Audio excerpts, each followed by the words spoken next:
마라나타, 내가 매일 기쁘게 순례의 길 걸어가고 계시지요. 지금 이제 한몸 기도회가 계속 진행 중에 있는데요. 또 은혜의 시간에는 사단도 더 극성을 부리니까 더 마귀와의 싸움에서 정신 차리고 승리하십시오. 잘못하면 우리가 엉뚱한 싸움을 마귀와 싸워야 되는데 사람과 싸울 수 있는 위험성이 있습니다. 조심하시고 이 시간에 다시 한번 우리의 시선을 주 앞에 돌림으로 또 승리하는 계기가 되길 바랍니다. 오늘 우리 제목은 요셉과 요나 그리고 요담이다. 그런 제목으로 같이 한번 말씀을 생각해 보려고 그래요. 요담이란 사람 잘 모르시죠? 근데 요셉과 요나 아주 극적인 사람이죠. 요셉은 최상의 믿음의 사람이라면 어쩌면 요나는 최하. 그럼 요담은 중간 정도 한다 볼 수 있어요. 예, 우리 계속해서 주일날 교회가 세상을 꾸짖다. 그럼 요나에게 자는 자여 어찌함이냐. 일어나서 내 하나님께 구하라. 그러니까 다른 사람들은 열심히 공동체를 위해 세상을 위해 애를 쓰고 수고하는데 하나님을 믿는 사람이 아무것도 안 한다는 자체가 굉장히 악이고 위험한 일이죠. 오늘 이 세 사람 중에 특히 요담을 한번 집중해서 볼 텐데요. 요로 시작하는 세 사람, 대표적인 사람이 요셉, 요나, 그리고 요담인데요. 그 성맥 수업 때 이제 구약의 왕들을 외우는 시간이 있어요. 근데 마침 지난주 토요일 날 성맥 13기가 유다 열왕 20명을 외우는 그런 시간이 있었어요. 그러니까 12기 때 우리 70대신 집사님이 다 외웠어요. 그러니까 그 얘기를 계속했어요. 70대신 분도 다 외웠다. 근데 이분들이 부장을 갔더니 한 주 동안 열심히 한지 13기 수업에 참여했던 모든 분들이 20명을 다 외우는 거예요. 대단하잖아요.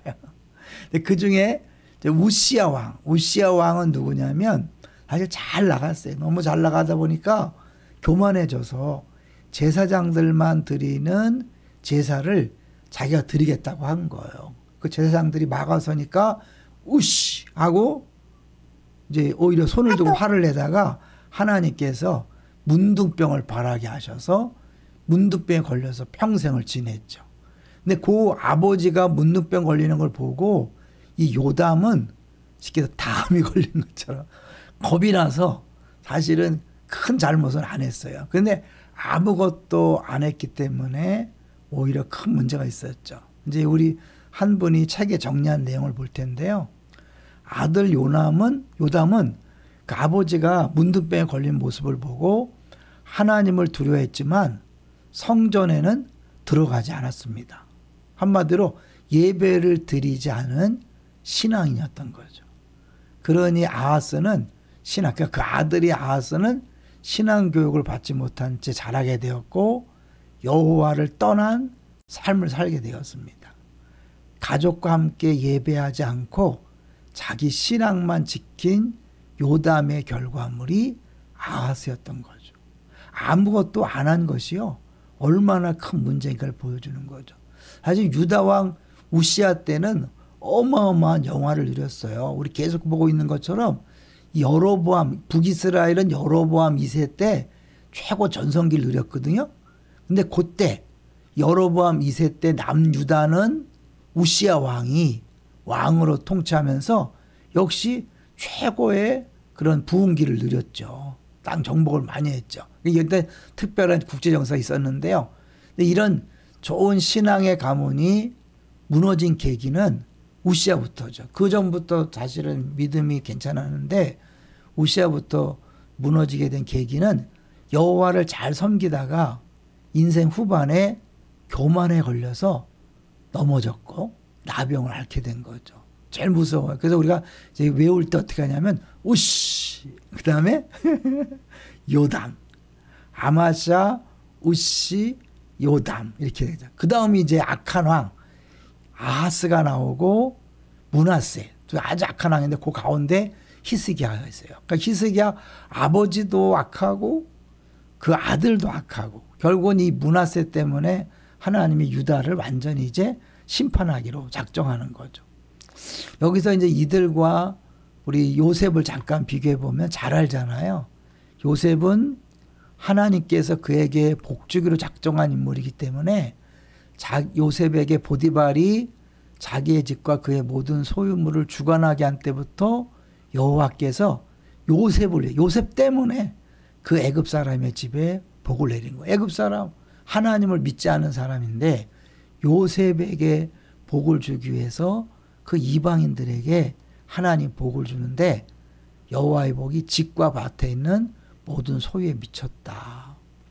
우리 주일날 본 것 이 요나는 하나님을 잘 믿는 사람인데 하나님께 불순종했기 때문에 그로 인해 폭풍이 왔고 그 배에 탄 사람들이 괜히 애꿎은 고난을 당한 거죠.